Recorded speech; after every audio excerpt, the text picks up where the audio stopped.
great. Yeah. So let's kick this start streaming off. Let's do it. All right, we are Can't live wait. with episode 70 of the 365 Message Center. We're covering, what are we covering, Dan? We're covering We're some covering secure some store stuff. fantastic, secure stores, some fantastic news in Microsoft Stream, and we're going to talk about how Microsoft's going to spam all your users. Whoa, cut to the intro.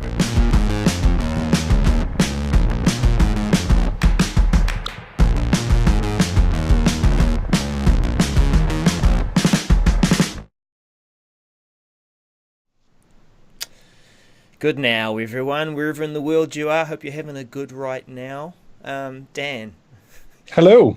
I'm looking forward to hearing what you got to say about the spam. Like, there's Hmm. nothing wrong with spam. I think I saw something recently that there was what was it pumpkin spice spam? Is there pumpkin spice spam? Yeah, I I, saw it. I, I think we're talking about two different spams there, Daryl. Just like last week, you were confused about what day it was. This week, you're confused about what I'm talking about. I'm not talking about the food. I'm talking about the unwanted email. Okay. So, Well, yeah. we could pumpkin spice that if you want. All right. Yes. All right. Well, just a side comment. You might have noticed that there is a strange-looking character over the bottom right-hand. What are you thinking there? Do you think it's quite cool there, Dan? Let's take a Um, closer look. a closer look. Yeah, I Okay. know you're a bit behind in the role, but what It's all I'm right. dropping up on screen there is a piece of art and ASCII art inspired by Miss Dasky. So that's Moustache ASCII. All right. Yes. It is Movember, and it's hard to ignore the crazy-looking caterpillar underneath my lip.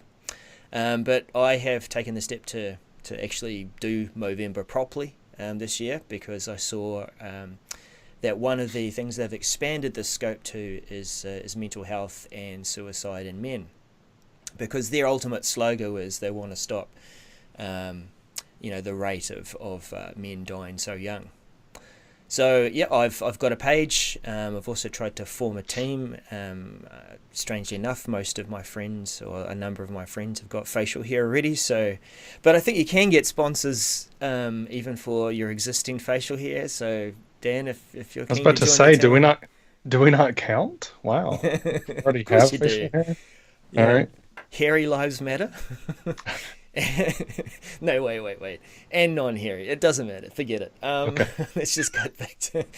But in Well, a serious issue, what I am trying to do is regular periscopes, and I'm going to be trying to just talk about an issue for 5 minutes or so, and some tips and things to think about, reaching out and getting help. So yeah, that's me. Shall we get on with the show, because we there's a should. few messages to Apparently, cover off. while you, yeah, while you switch over there, Daryl, apparently Sarah says that Spam, the food, is from Minnesota in the U.S., and that really says a lot. So that makes total sense. Anyway, Well, let's well, get on with it. yeah. I listened to a really interesting podcast about the origins of spam too. So Okay. yeah, I will. Maybe if we ever had some show notes. Oh, we do. That's right. Then I'll give you that Oh, link. okay. Fair enough. Yeah. Beginning with improving the way we show users private OneDrive content in Microsoft Search and SharePoint.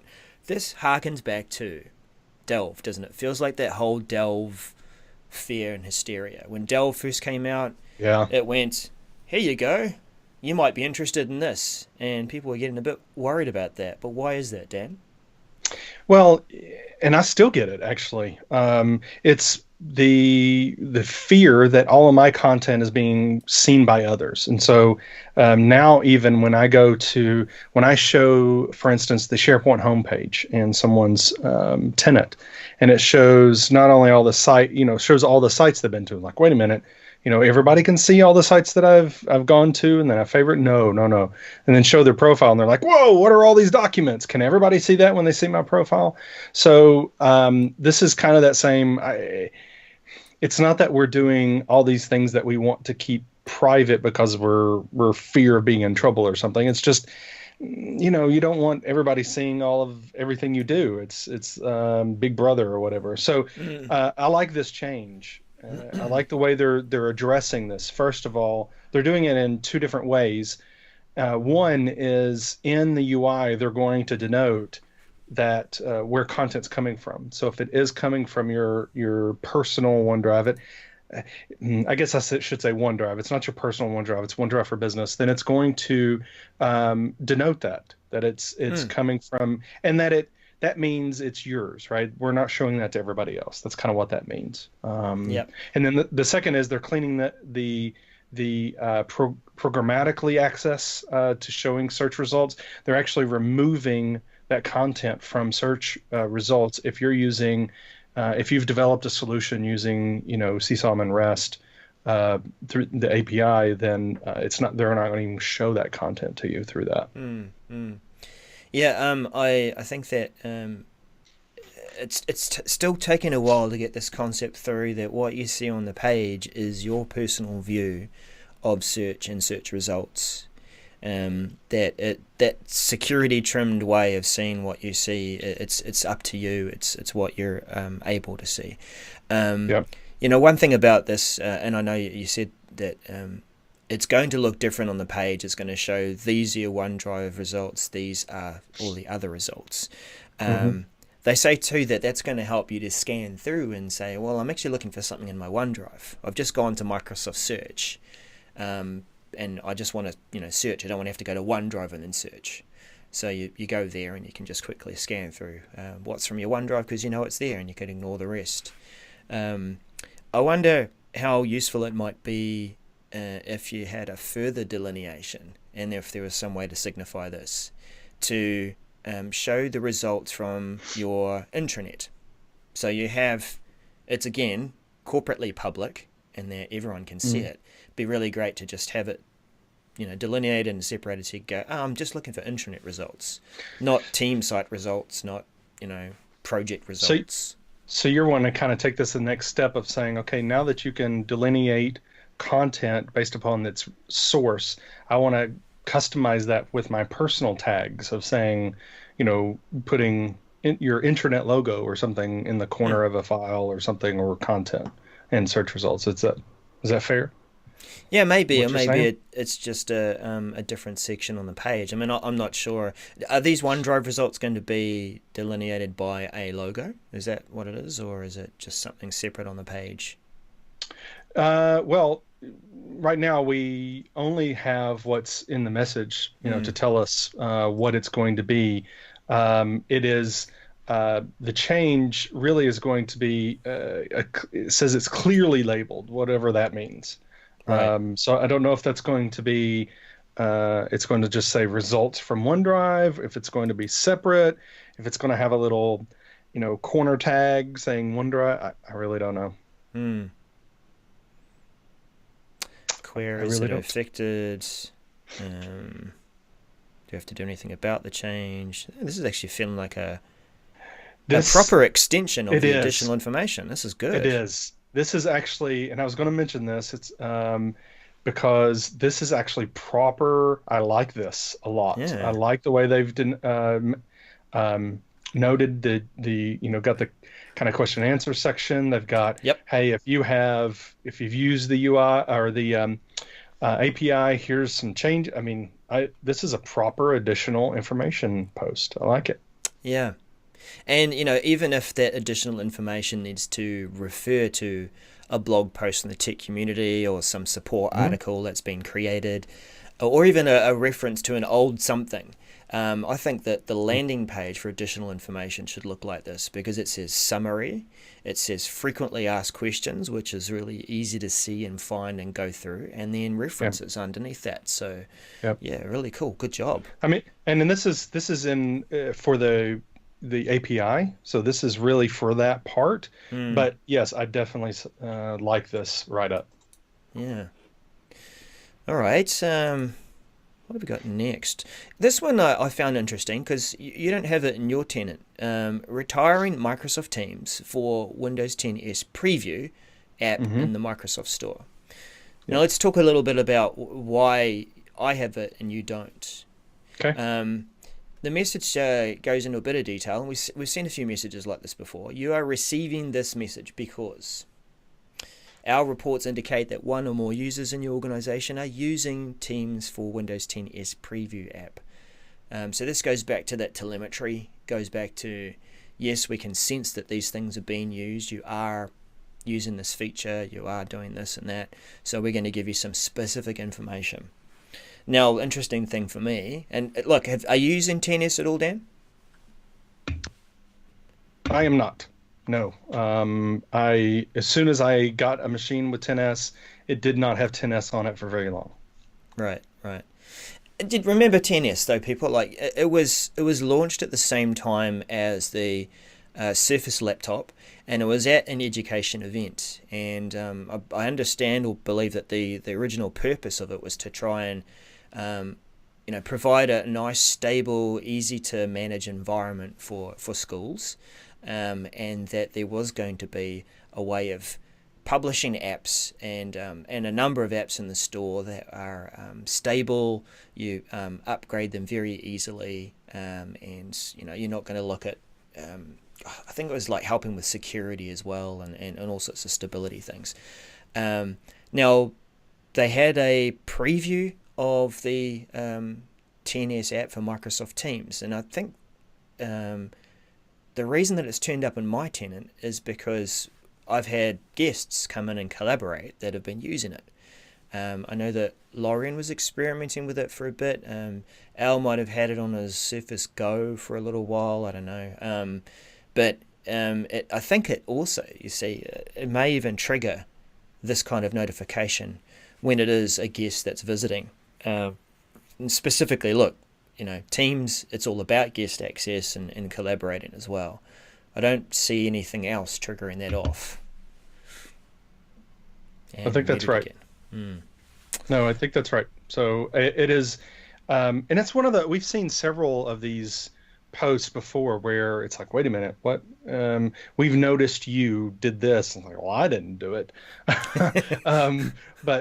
So it's good though that I like they have that telemetry to jump in and say, hey, we've noticed somebody or somebody's in your organization has done this. You need to communicate that with your user base. So I think it's a good thing.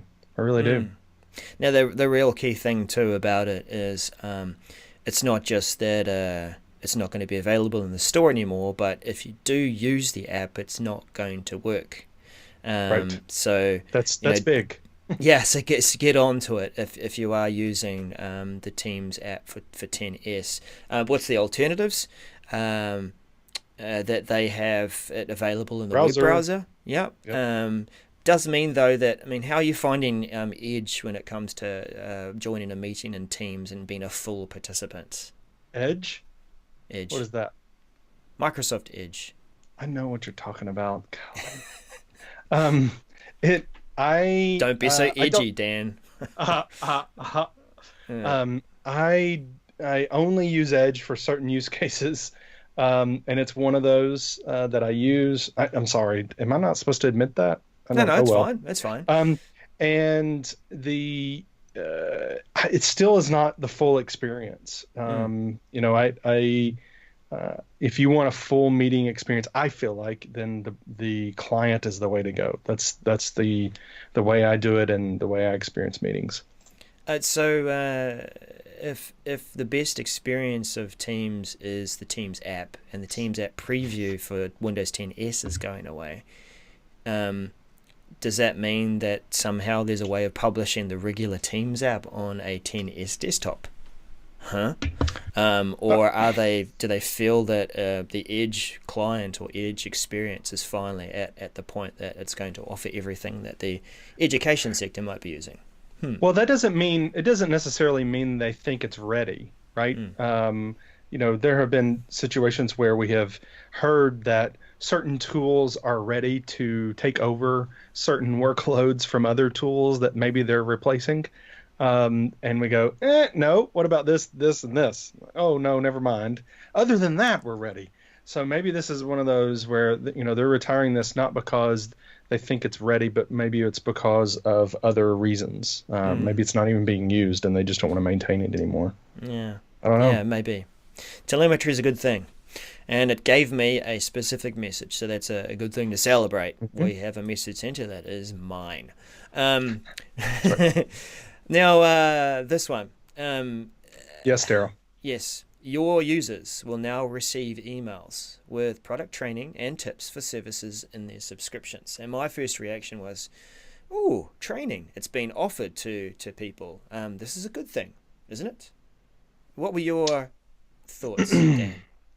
Um, I had two thoughts. Hmm. I don't know if it was my first thought, it may have been the second, I don't remember, was along the same lines of, we're all about empowering our users to do more, right? To do their job quicker, more efficiently, better, right?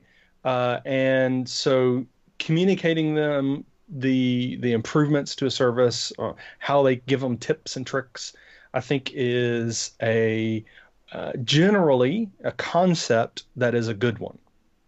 Hmm. My second thought was um, you're going to see the highest unsubscribe rate to any email that Microsoft sends in the history of Microsoft, right? Hmm. Because this is going to be seen as spam. And the what is spam? Let's talk not the food. Let's talk about what the spam for email is. Spam is unsolicited commercial messages, and this falls right squarely in that it's unsolicited. The user hasn't signed up for it, and in fact, you haven't signed up for it either for your users. They're just turning it on, Hmm. and it is commercial. They want you using the product, getting more ingrained in the product so that you like it more or use it more so that you don't go away. So one hand, I am all about it. I love this helping our users get more educated and use the products to do more. But then on the other hand, I don't like the you're automatically opted in, deal with it by go in and have to turn it off. I would much prefer, you know, for me, I'm thinking about what could it be? What could be the optimal solution to this? And I just kind of thinking through this, and some, maybe not even work, but things like maybe send me an email, send me the emails, and have a Microsoft Flow or some other workflow process in the back end where it says, if I read it and go, yeah, I actually like this email, approve, then it Hmm. goes out to my users.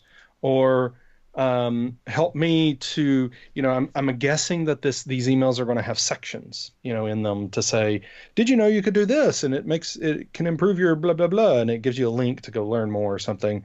And maybe give me the ability to build my own emails.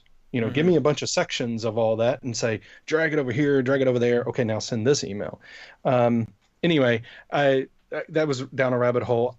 I don't like this at all, and I advise every administrator of any large organization to go ahead and turn this off, because that's my recommendation. In that, I think you should already be communicating to your users what's in Office 365, help them. I think you should turn this off and build your own communication tool so that users actually read it. Put it on your intranet, put it in Yammer and your Teams, and maybe email if that's the way you do it. But I don't like it. And Hmm. when Hmm. users go in, they're going to unsubscribe. What is this? This is spam. Unsubscribe, or it's going to go in automatically in their clutter. That's another rabbit hole I won't chase. But it's probably it may end up in their clutter. Then they're just not going to read it. And for Well, let's small throw a organizations, this may fox be in there. great. But Let's throw a you know, fox in there. I agree with a lot of what you said. I'll put the change manager hat on now, and say it feels like we're halfway there. Okay, this is something that we've been asking for. I think even admins have been asking for too. That we do want something, a starting point to be able to get messages across, education across, something across to our end users. And look, we've had a few content packs, and I don't mean the Power BI, I mean the pack of email templates, Word documents, lift posters, things, starting points for our change um, change campaigns and letting people know what's coming. This is halfway there again. If they're already creating the content, don't turn this give it to us, but give it to us in a form that we'd like.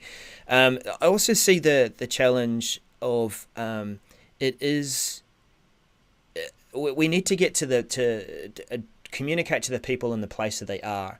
And while email, we are swimming in it, we're drowning in it, and people don't read their emails anyway, that is still, sadly, the place that people need to be communicated to primarily. We can't rely always on these other methods because people aren't necessarily looking there. But maybe they are, Darrell. You're determining right there that your users don't read email. And this is what I don't like about this, is that I'm not able to take this communication and put it where people are working. It's via email. I can't control it. I can't control what's in it. It's just there. That's the part I don't like, is that I like the communication, the thought of it. I like the content, I think, of what they're going to do. We haven't seen it yet, but I don't like forcing it through email and forcing it on us. What if we don't do email anymore? What if we're in Teams? What if my organization is a Teams organization and we don't do email anymore? Then this is going to not be seen ever. I'd like a little more control. Now, this is typical, right, of where we are in the cloud and with Microsoft, is that we get something and then later on we get to tweak it, right? So I'm hoping that happens in this case. I'm hoping that we get that. Like, I would like to see it as turn it off, but then turn it on for administrators. There's only one switch. If you go into the admin center and look under settings and then services and add-ons, the setting is under end user communication. And there's only one switch, and it's currently obviously turned on according to this message. If you turn it off, then nothing. There's no other option. Yep.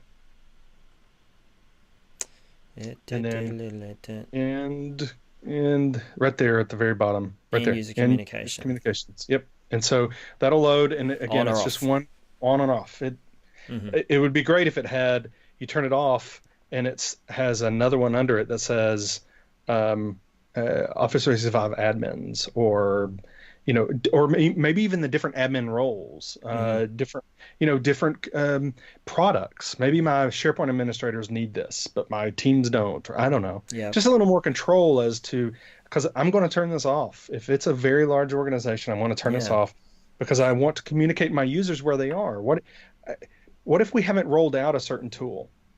Flow, for instance. What if my organization hasn't rolled it out because of compliance concerns or whatever, just education concerns? Then they're going to start getting information about Flow, and they're going to go, oh, I want it. Okay, that's great, but it's just going to increase my workload to have to communicate over and over again. I know we need this. I know we're working on it. We're working on, I don't know. And that you're right. Like the larger organizations do not, even though it might be a helpful starting point and useful information, they do not like it being just thrown out there with having no fine-tooth comb over to adjust and control exactly what message is being delivered to the organization. But I will say this, and you might have seen this in the chat. Let's just flick back to that as well. And I did read this beforehand because I knew you were going to get on your soapbox and speak with passion, and I didn't want to throw the water on the fire and extinguish that, because that showed exactly the reaction that many of us had. And therefore, if you have noticed, the title says updated. And it means that they have revised and they've updated this. Based on your feedback, we're making some updates to the plan for users to receive helpful product information. So we are pausing the release of this in the future to get more feedback. So the switch is still there, and you can turn it off or turn it on ahead of time, but they're not pushing this out anymore, and they're going to wait for feedback. And this is one of those channels for feedback, right? Hopefully. I mean, I hope they're listening. I hope we're doing this for a reason. No, we are doing this. This is not for Microsoft. This is for everybody else. So, but I hope Microsoft is listening, and we'll take that in consideration, because I think this could be a fantastic tool. Let's take a step back. I think this could be a fantastic tool if we just get a few more options to tailor this. Yep, yep. Like I said at the beginning, it's halfway there. If we leave this here and we leverage it for other things as a Mm, way, a channel for delivering right.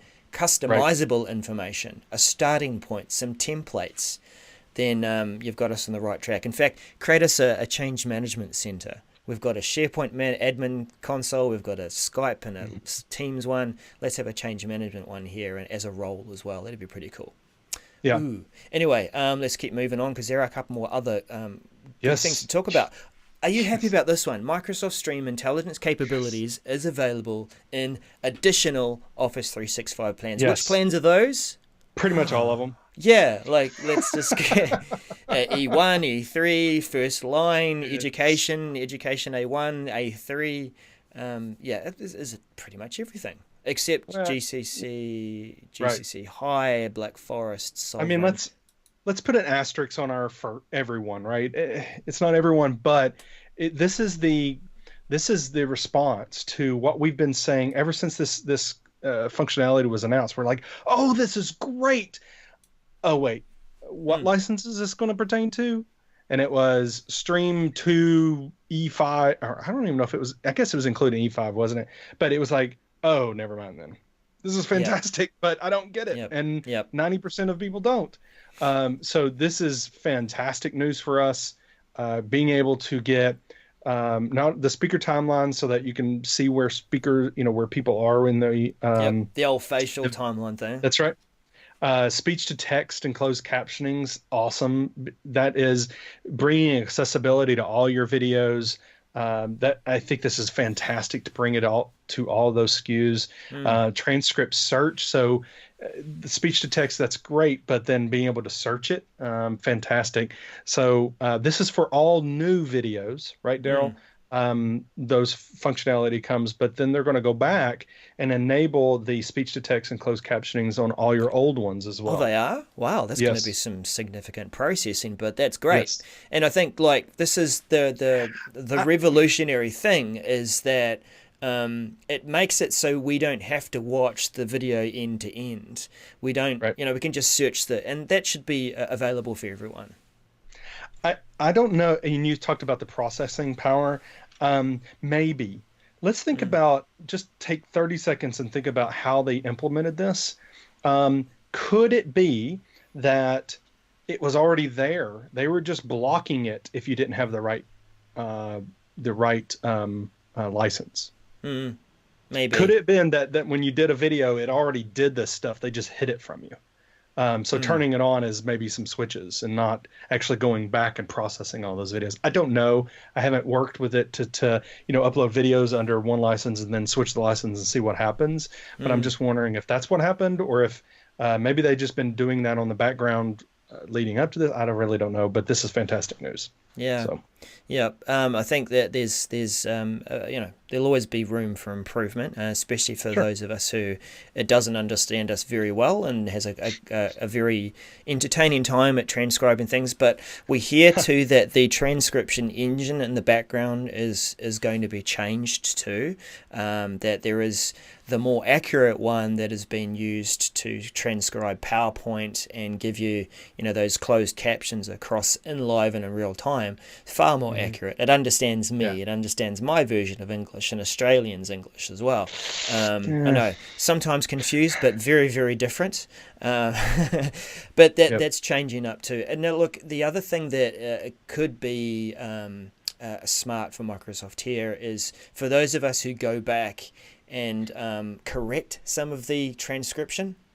Maybe they could take some signals back in the other direction and say, oh, voice pattern, word, let's get some more accuracy going there. So they Yeah. can collect some data and get it from a larger data set now that they've expanded it to a wider group, wider That's right. licensing group. Last message, Last compliance one. information added to the Microsoft Secure Score.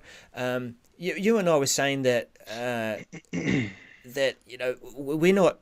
I mean, we're interested in security, of course, and keeping people Mhm. secure, but that's not our primary focus. And this is the change in how an IT Pro is evolving, that we don't feel that we need to know everything.